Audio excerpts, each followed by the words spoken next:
ito yung ginagamit kong kapo sa paggawa ng guitar tutorial. So dalawa yung ganito ko, red and black. So metal siya, hindi siya plastic. Almost 2 years ko na siyang ginagamit. So kita nyo naman, madali lang siyang gamitin. At yung kagandahan dito ay maganda yung spring niya.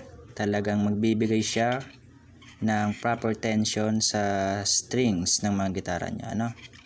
So try natin itong red at itong black.